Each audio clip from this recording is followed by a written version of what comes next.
अस्सलाम वालेकुम क्लास, क्या हाल है। उम्मीद है आप सब अपने अपने घरों में ठीक होंगे और बच्चे से दिल लगा कर स्टडी कर रहे होंगे। तो बच्चे अब जो है वो हम हमारी जो अगस्त की असेसमेंट होगी उसका सिलेबस पढ़ेंगे। अगस्त के सिलेबस में सबसे पहले हमारा जो यूनिट है वो है शेख सादी रहमतुल्लाह अलैह के अक़वाल।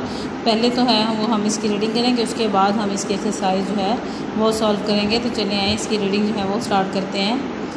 शेख सादी रहमतुल्लाह अलैह का असल नाम शरफुद्दीन था, कि इनका असल नाम शरफुद्दीन था।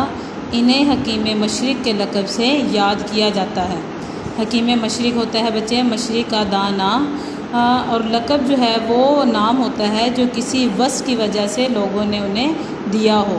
वो मुअल्लिम इखलाक़ भी कहलाते हैं। मुअल्लिम इखलाक़, मुअल्लिम आपको पता है उस्ताद को कहते हैं, और इखलाक़ होता है रवैया, कि वो हमारे रवैये के उस्ताद भी हैं और वो मुअल्लिम इखलाक़ भी कहलाते हैं। सुल्तान साद जंगी के ज़माने में ईरान के शहर शिराज़ में पैदा हुए। शेख सादी रहमतुल्लाह अलैह ने तवील उम्र पाई और अपनी ज़िंदगी का बेशतर हिस्सा सैर व सियाहत में गुजारा। अब तवील उम्र क्या होता है? लंबी उम्र पाई। शेख सादी ने शायरी भी की और नसर में भी लिखा, कि इन्होंने जो है वो शायरी में भी किताबें लिखी और नसर में भी। शायरी में इनकी मसनवी, शायरी में इनकी किताब जो है वो बोस्तान, और नसरी किताबों में गुलिस्तान को बहुत ज़्यादा शोहरत और अहमियत मिली। अब बच्चे मैं आपको यहाँ पर मसनवी, यहाँ पे एक लफ्ज़ यूज़ हुआ है, मैं इसकी डेफिनेशन आपको बताती हूँ कि मसनवी ऐसी नज़म को कहते हैं जिसमें हर शेर का काफ़िया जुदा हो और हर शेर के दोनों मिसरे हम काफ़िया हों, और इसमें अशार की तादाद जो है वो मुकर्रर नहीं होती। अब ये जो मसनवी लिखी है शेख सादी ने, इसके अलावा और भी बहुत से शायर हैं, जैसे कि दिया शंकर नसीम है, मुल्ला वजी है, मीर हसन है, इन्होंने भी जो है वो मसनवी लिखी है। उसके अलावा मैं आपको यहाँ पे बताऊँ कि मैंने आपको बताया है मसनवी की डेफिनेशन, कि ऐसी नज़म जिसमें हर शेर का काफ़िया जुदा हो और हर शेर के दोनों मिसरे हम काफ़िया हों। तो काफ़िया बच्चे रदीफ़ से जो पहले आने वाले हम आवाज़ अल्फाज जो होते हैं उनको हम काफ़िया कहते हैं, और रदीफ़ जो होता है वो दूसरे मिसरे के आखिर में हू बहू दोहराए जाने वाले अल्फाज जो होते हैं हम उनको रदीफ़ कहते हैं। तो अब देखें शेख सादी ने शायरी में मसनवी की कौन सी किताब लिखी? बोस्तान। और नसरी किताब, नसरी होता है जो मजमून की सूरत में हो, वो किताब कौन सी है? गुलिस्तान। के इन दोनों किताबों को जो है वो बहुत ज़्यादा शोहरत और अहमियत मिली। ख़ास तौर पर गुलिस्तान अपनी फ़िक्री ताज़गी और दानिश व हिकमत की बिना पर अदब आलिया में शुमार की जाती है। कि गुलिस्तान जो इन्होंने मजमून की सूरत में लिखी है वो अपनी फ़िक्री ताज़गी के इसमें फ़िक्र करने के बहुत से अनुमानात जो हैं वो शामिल हैं। बहुत सी अच्छी बातें बताई गई हैं कि जिस पर अमल करके फ़िक्र करके जो है वो हम अपनी ज़िंदगी को बेहतर तरीके से गुजार सकते हैं। तो अदब आलिया का मतलब होता है आला अदब, कि आला अदब में शुमार की जाती हैं। दुनिया में पाई जाने वाली तकरीबन तमाम बड़ी ज़ुबानों में इसके तराजम हो चुके हैं, कि बड़ी बड़ी जो दुनिया में पाई जाने वाले ज़ुबानें हैं इसमें इसके तराजम तर्जमे जो हैं वो हो चुके हैं इन किताबों के। उसके बाद है हिकमत व दानिश से भरपूर इनके कुछ अक़वाल दर्ज झैल हैं, कि अक़ल व हिकमत के जो हैं वो कुछ अक़वाल जो हैं वो यहाँ पर इन्होंने बयान किए हैं जो शेख सादी की बुक में से हैं। तो आए इनको हम पढ़ते हैं। दुनिया का माल ज़िंदगी के आराम और सुकून के लिए है, ना कि ज़िंदगी माल जमा करने के लिए। ये देखिए बच्चे, इन्होंने बहुत ही ज़्यादा और बहुत ही अच्छी बातें बताई हैं जिन पर फ़िक्र करके, जिन पर अमल करके हम जो है वो अपनी ज़िंदगी को बेहतर तरीके से गुजार सकते हैं। जैसे कि इन्होंने कहा है कि दुनिया का माल जो है वो सिर्फ़ ज़िंदगी के आराम और सुकून के लिए है, ना कि ज़िंदगी माल जमा करने के लिए है। सेकंड है, अगर तू दुनिया की नेमतों से फ़ायदा उठाना चाहता है तो लोगों पर एहसान कर जैसे अल्लाह ने तुझ पर एहसान फरमाया। अब देखिए ये भी कितनी अच्छी बात उन्होंने की है, कि अगर हम दुनिया की नेमतों से फ़ायदा उठाना चाहते हैं तो हमें जो है वो लोगों पर एहसान करना चाहिए, जैसे कि अल्लाह ताला ने हम पर बहुत सारे एहसानात जो है वो किए हैं। देखिए हम अल्लाह से एहसान की उम्मीद रखते हैं, अल्लाह ने हम पर एहसानात किए हैं, हम उसके शुक्रगुजार होते हैं। इसी तरह हमें भी लोगों पर जो है वो एहसान करना चाहिए। नेक्स्ट है, दो आदमियों की कोशिश बेफ़ायदा है, कि दो जो लोग हैं उनकी कोशिश नाकाम है, वो बेफ़ायदा, उसका कोई फ़ायदा नहीं। अब वो दो शख्स कौन कौन से हैं?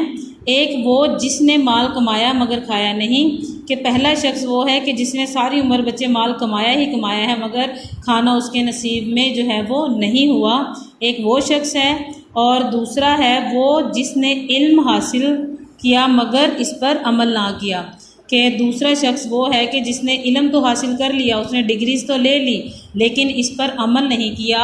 इल्म देखें ना, इल्म तो हमें शऊर सिखाता है। अगर हमने इल्म हासिल कर लिया और उसके बावजूद भी हमें शऊर ना आया तो इसका मतलब है कि हमारे इल्म हासिल करने का कोई फ़ायदा नहीं। इल्म जो है हासिल करने का मकसद ही ये है कि हम उस पर जो है वो अच्छे से अमल पैरा हों। उसके बाद नेक्स्ट है, बेअमल आलम ऐसा है जैसे अंधे के हाथ में मशल। मशल का मायने है चिराग, के बेअमल के जिसने जिस आलम आपको पता है कि ऐसे होते हैं कि वो कहते तो बहुत कुछ है, लेकिन अगर वो कहने में ठीक हों लेकिन ख़ुद अमल ना करते हों तो वो उसकी मिसाल ऐसे है जैसे कि अंधे के हाथ में मशल, के लोग तो इससे फ़ायदा उठाते हैं मगर वो खुद कुछ फ़ायदा हासिल नहीं कर सकता। उसके बाद नेक्स्ट है, दुश्मन के साथ बेमौका नरमी करना इसे शेर बनाना है, कि दुश्मन के साथ मौका ना हो और फिर भी आप जो है वो उससे नरमी इख्तियार करें तो इसका मतलब ये है कि आप उसको शेर बना रहे हैं, आप उसको जो है वो उसकी हिम्मत बढ़ा रहे हैं, उसको ताकतवर बना रहे हैं। नेक्स्ट है, वो दुश्मन जो बज़ाहिर दोस्त हो इसके दांतों का ज़ख़म ज़्यादा गहरा होता है, कि हो तो वो दुश्मन लेकिन देखने में ज़ाहिर करने में क्या हो कि वो आपका दोस्त है, लेकिन जब वो आपको चोट पहुंचाता है तो इसका ज़ख़म जो है वो बहुत ज़्यादा गहरा होता है। नेक्स्ट है, दीवार के पीछे भी बात करते वक्त होशियार रह, हो सकता है कि दूसरी तरफ दुश्मन कान लगाकर सुन रहा हो, कि जब आप किसी के पीछे बात करें तो आप इस बात का ख्याल कर लें कि शायद आपके जहाँ पर खड़े आप बात कर रहे हैं वहाँ का छुप कर जो है वो कोई आपकी बात सुन रहा हो, तो आप जिसके खिलाफ़ बात कर रहे होंगे तो वो जो इंसान छुप कर सुन रहा है तो वो बात आपकी जाके उसको बता देगा। इसलिए जो है वो बात करते हुए आप एहतियात करें कि होशियार रहें कि आप बात कहाँ पर कर रहे हैं। नेक्स्ट है, अगरचे माफ़ करना अच्छा है लेकिन लोगों को सताने के वाले के ज़ख़म पर मरहम ना रख, कि माफ़ करना बेशक एक अच्छी खूबी है, एक अच्छा वस्फ़ है, लेकिन लोगों को सताने वाले जो होते हैं उनके ज़ख़म पर मरहम ना रख, कि उसके जो बीमारी या दुख तकलीफ़ है उसका इलाज जो है वो आप ना करें या उसका हमदर्द जो है वो आप ना बने। बुरी आदत वाला इंसान अपनी बुरी आदत की वजह से हमेशा मुसीबत में फंसा रहता है। देखें बच्चे, जैसे कि झूठ बोलना एक बहुत बुरी आदत है, तो जो इंसान झूठ बोलेगा तो वो अपने इस झूठ बोलने की बुराई की वजह से हमेशा मुसीबत में फंसा रहेगा। क्यों? क्योंकि लोग जो है अगर वो किसी मुसीबत में भी फंस जाएगा तो लोग इसकी बात पर यकीन नहीं करेंगे। क्यों? क्योंकि वो समझेंगे कि ये तो हमेशा से ही झूठ बोलता है। तो इस वजह से जब उस पर कोई मुसीबत भी आएगी तो वो हमेशा से ही मुसीबत में ही फंसा रहेगा, वो उसका हल जो है वो तलाश नहीं कर सकेगा। नेक्स्ट है, बात उस वक्त कर जब तुझे यकीन हो कि असर होगा, बेफ़ायदा बात करके अपनी कदर ना घटा। के बच्चे हमेशा बात वहाँ करनी चाहिए जहाँ आपको लगता हो कि आप बात करेंगे और अगले इंसान पर जो है वो इसका असर होगा। अगर आप ये महसूस करें कि आप बात करेंगे और नेक्स्ट जो पर्सन है अगला जो इंसान है वो आपकी बात नहीं सुनेगा, तो इससे बेहतर है कि आप अपनी खामोशी इख्तियार करें। क्यों? क्योंकि अगर आप बात कर भी देंगे तो उसका कोई फ़ायदा ना होगा, इससे आपकी कदर है, इज़्ज़त जो है वो कम होगी। नेक्स्ट है, 10 आदमी एक दस्तरखान पर इकट्ठे बैठकर खा सकते हैं मगर 2 कुत्ते एक मुर्दार को मिलकर नहीं खा सकते। मुर्दार होता है मरा हुआ, कि 10 आदमी जो हैं वो एक दस्तरखान पर इकट्ठे तो बैठकर खा सकते हैं मगर कुत्ते जो हैं वो दो कुत्ते जो हैं वो कभी भी एक चीज़ को मिलकर नहीं खाते। सबसे बड़ा बदनसीब वो है जो लोगों को सताता है, क्योंकि जब इस पर मुसीबत पड़ेगी तो कोई इसका दोस्त ना होगा। इसलिए बच्चे किसी को भी सताना नहीं चाहिए, क्योंकि सताना एक बहुत ही बुरी आदत है। तो जो इंसान दूसरों को सताता होगा तो उसके ऊपर जब भी कोई मुसीबत आएगी तो कोई उसका दोस्त नहीं होगा, बल्कि तमाम लोग जो हैं वो उससे नफ़रत करने वाले ही होंगे। नेक्स्ट है, जो बुरी सोहबत में बैठता है इसकी सोच कभी अच्छी ना होगी, कि बुरी सोहबत जो है वो हमेशा बुरी सोहबत जो है वो बच्चे, जो इंसान बुरी सोहबत में बैठेगा वो हमेशा बुरी आदतें ही सीखेगा, उसकी सोच जो है वो कभी भी अच्छी नहीं होगी। नेक्स्ट है, हासिद के लिए बद्दुआ करने की ज़रूरत नहीं, वो तो पहले ही हसद की आग में जल रहा है। हासद होता है, हसद करने वाले को कहते हैं कि हसद करने वाला जो है उसको बुरा भला या उसके लिए बद्दुआ करने की हमें ज़रूरत नहीं होती है। क्यों? क्योंकि बच्चे वो तो पहले ही हसद की आग में जो है वो जल रहा होता है कि वो दूसरों से हसद कर करके खुद को और पहले ही तकलीफ़ दे रहा होता है। तो अगर हम उसके लिए बद्दुआ करें तो उसका हमें बद्दुआ करने की ज़रूरत ही नहीं, क्योंकि वो तो पहले ही तकलीफ़ में होता है। नेक्स्ट है, कुत्ता दुनिया की ज़लील हस्ती शुमार होता है, कि कुत्ता जो है वो दुनिया की ज़लील हस्ती है, मगर हक शनास कुत्ता नाशुक्र इंसान से बेहतर है। हक शनास होता है सच का साथी, कि जो सच बोलने वाला सच का साथी हो, हक पर कायम रहने वाला कुत्ता हो, वो नाशुक्र इंसान से बेहतर है।